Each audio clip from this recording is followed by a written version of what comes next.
Welcome back, dear learners. Hope you are all doing well. Today, we are going to solve exercise 1.1 part 3 जो कि है express the following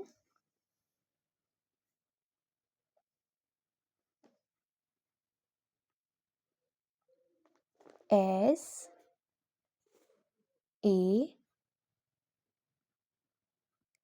rational number p over q where p and q are integers and q not is equal to 0. Dear learners, जैसे कि आपको पता है, पहले आपको समझाया गया था कि जो भी रैशनल नंबर होता है वो कौन सा होता है जो p बाई क्यू की शक्ल में लिखा जा सके। अब इन्होंने हमें जो टास्क दिया हुआ है, जो सम दिया हुआ है, वो है 0.4 बार।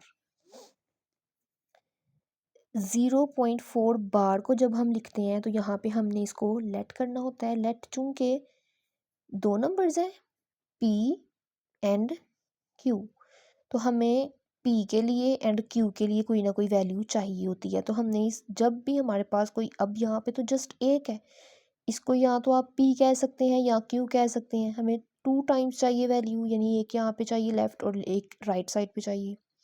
तो हम क्या करेंगे, एक साइड को हम let x is equal to 0.4 bar. ठीक हो गया।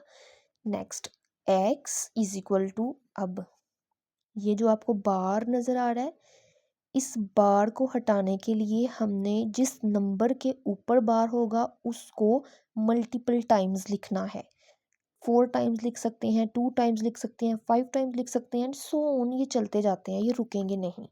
जैसे 0.4, अब देखें 4 के ऊपर बार है तो हम 4 को ही मल्टीपल टाइम लिखेंगे, 4 4 4 एंड सो ऑन। और इसको हम कह लेते हैं कि ये हमारी है इक्वेशन 1। ठीक। अब यहाँ पे देखें 0 पॉइंट है। अगर हमने ये पॉइंट को ख़त्म करना हो तो पॉइंट वाली रकम में हम क्या करते हैं, 0.4 ओवर पॉइंट का लगा 1 एंड नेक्स्ट डिजिट 0, 10 हमारे पास आया। अब ये जो 10 आया है, इस 10 को हमने मल्टीप्लाइंग ऑन बोथ साइड्स करना है।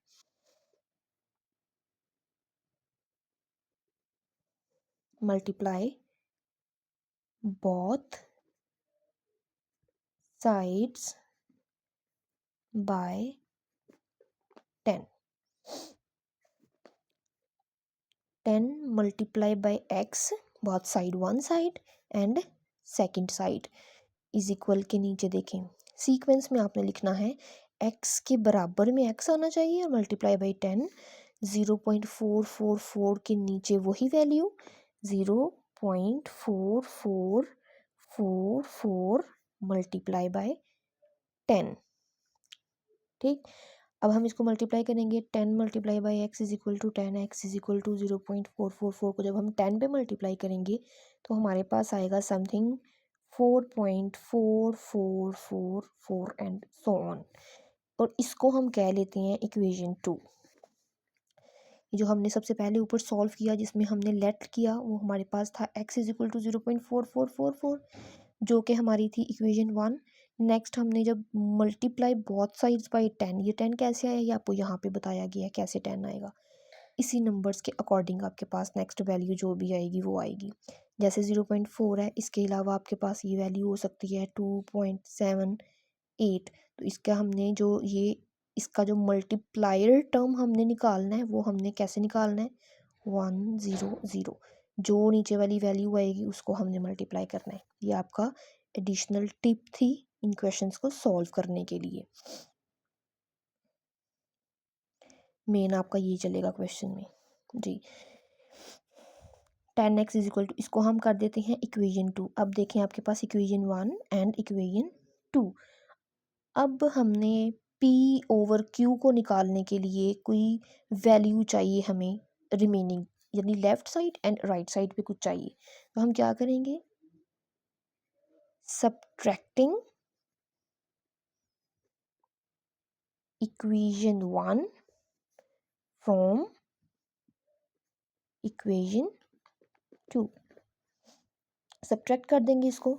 अब देखें, इक्वेशन 1 को इक्वेशन 2 में से हमने सब्ट्रैक्ट करना है। इक्वेशन 2 क्या है हमारी, ये है, तो हम लिखेंगे 10x माइनस, ये देखें ये इक्वेशन 2 थी, इसके ऊपर चलें, देखें ये आपकी इक्वेशन 1 है, तो इसको हम यहाँ पे पुट करेंगे -x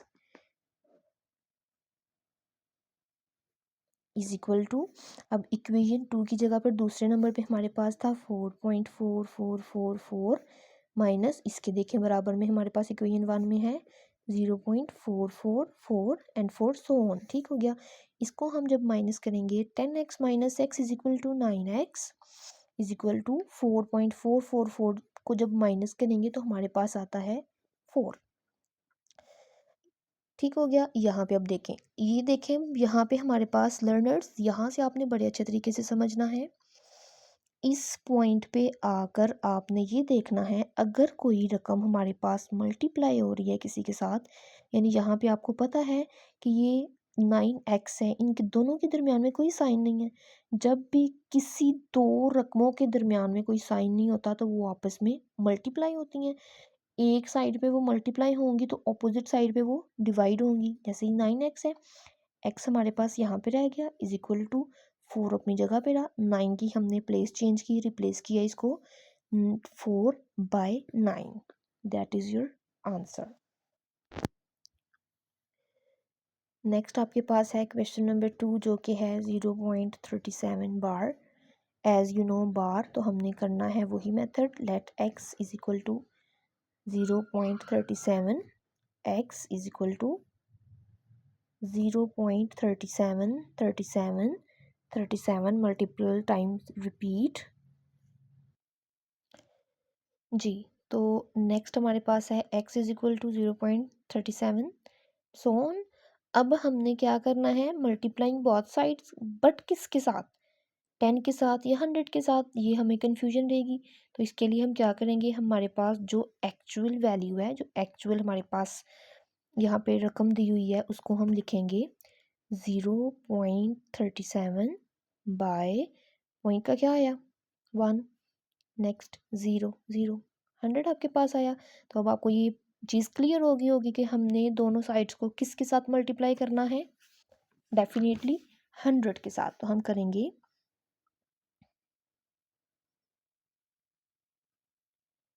multiplying both sides by 100 multiply by x is equal to 0.37 multiply by 100,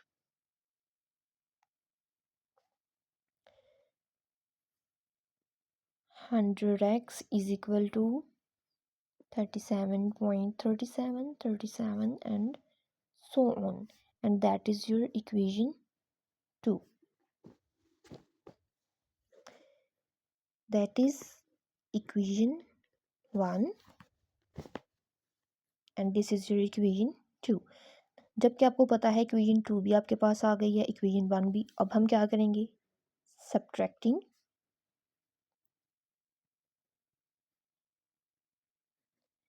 equation 1 from equation 2,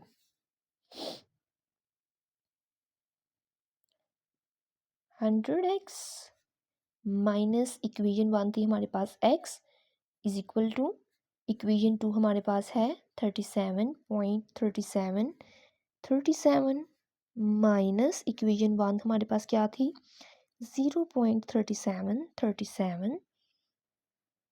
37 100x minus x, x means 1, 100 minus 1 99x is equal to 37.37 minus 0.37 is equal to 37।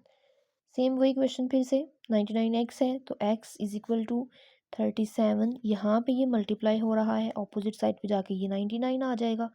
इसका ये दूसरा जो इसका method है वो ये होगा, अगर लेफ्ट हैंड साइड पे कोई रकम हमारे पास ऊपर है, यानी हमारे पास ये रकम वेरिएबल के साथ है, तो ऑपोजिट साइड पे जाके वो उसका डिनोमिनेटर बन जाएगी। अगर यहाँ पे कोई रकम न्यूमरेटर में है तो ऑपोजिट साइड पे जाके वो डिनोमिनेटर में चली जाएगी। That is your answer. Next आपके पास क्वेश्चन नंबर 3 है। 0.21 बार, ये भी सिमिलर मेथड से सॉल्व होगा, इसको आपने खुद करने की कोशिश करनी है। Same method using same method. ये एक क्वेश्चन आप सॉल्व करके मुझे बताएं कि आपको इस सारे मेथड की अच्छे से समझ आई। अगर ये आप खुद से करेंगे तो मुझे बहुत बहुत ज़्यादा इसकी हैप्पीनेस होगी कि आपको इसका कुछ समझ में आया, और मुझे इसका रिव्यू ज़रूर दीजिएगा कि आपको अच्छे से समझ में आई, और सॉल्व करने के बाद मुझे इसकी पिक ज़रूर बना के भेजें ताकि मुझे पता चले कि आपको अच्छे से इसका पता चल चुका है। इजाज़त दीजिए अगली वीडियो के लिए। अपना ख्याल रखिए। अगर वीडियो पसंद आ गई है तो इसको लाइक करें, कमेंट करें, ताकि इस तरह की मज़ीद अच्छी अच्छी वीडियोस आप तक पहुंचाई जा सकें।